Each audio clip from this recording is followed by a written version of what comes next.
In this video, I am going to explain interesting anatomy about hamstring, and I will give you a hint to prevent knee injury. And this may help for your self-care treatment after knee injury, after knee surgery. I want to focus on one muscle today. That is this one. This is semimembranosus.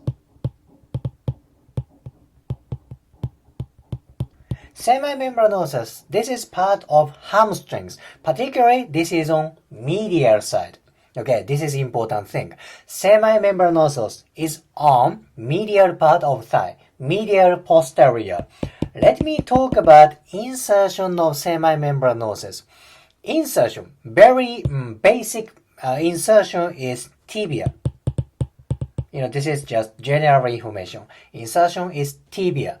But not only that, there are numerous attachments. Semimembranosus actually attaches to this ligament, this connective tissue. This is oblique popliteal ligament.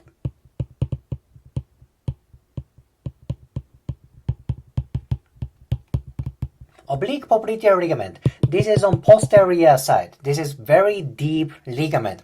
It's very important.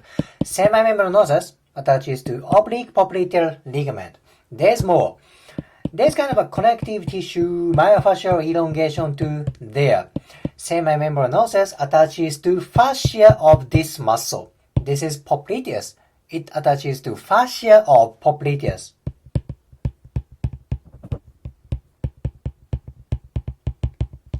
Popliteus is important muscle for posterior lateral knee stability. Very important. Alright, fascia of popliteus. Let me explain one more attachment that is deep to this joint capsule. There is shock absorbing system in knee. What is it? That's very famous. That's meniscus.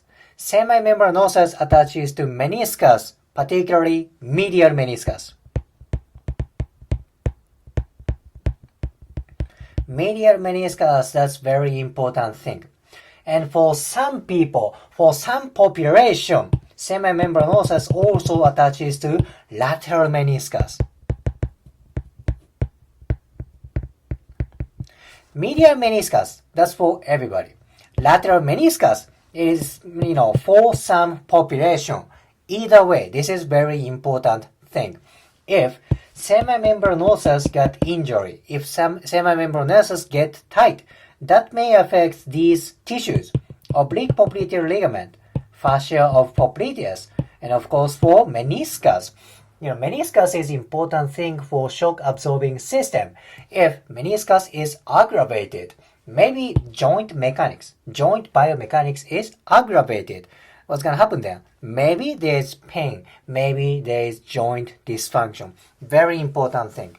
Then it's not an attachment, but there's an important relationship between semimembranosus and one last tissue. That's this one. This pink tissue indicates MCL. MCL, medial collateral ligament. Semimembranosus does not attach to MCL. However, they are very close to each other.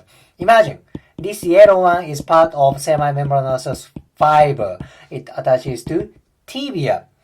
This fiber goes deep to MCL. Imagine this is MCL. This muscle doesn't attach to MCL, but very close to each other. It's deep to MCL. So if semimembranosus get tight, get injury, that may affect for MCL.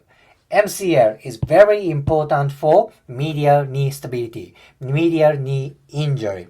By the way, MCL and medial meniscus are also important for medial knee dysfunction, medial knee injury. Now, you understand how important semimembranosus is. It's so important for posterior medial corner of knee joint. Now, what can you do? What can you do for injury prevention or rehab after knee injury, knee surgery?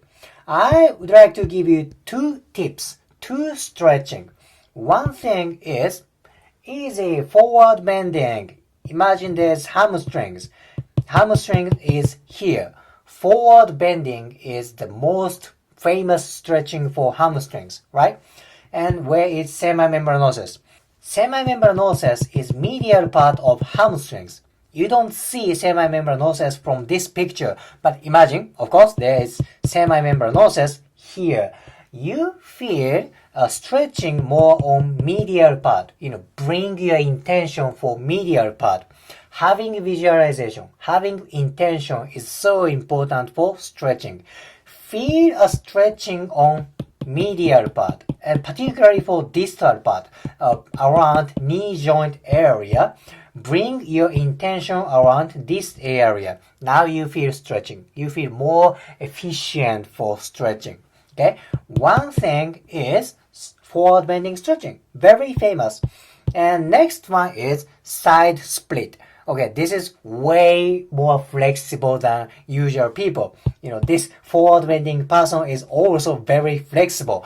Normal people are not like this, so don't worry about it. You do as much as you can go. Imagine, side split stretching is mainly for adductor muscles. Adductor muscles are medial thigh muscles. But also, this is good for semimembranosus. Remember, semimembranosus is on posterior medial part of thigh. Yep, posterior medial part of thigh. Thus, this side splitting stretching also gives stimulus for semimembranosus. If you bring up intention around medial knee, posterior knee, you feel stretching around here, posterior medial side of thigh. That is good thing. That is good stretching for semimembranosus. So 2 ways, forward bending and side splitting stretching. Again, bring intention. Having visualization of where muscle is so important for efficiency for stretching. In today's video, I explained basic anatomy, interesting anatomy of semimembranosus, and I explained what you do for self-care treatment and injury prevention. If you liked today's video, please hit the like button, comment, and subscribe. See you next video.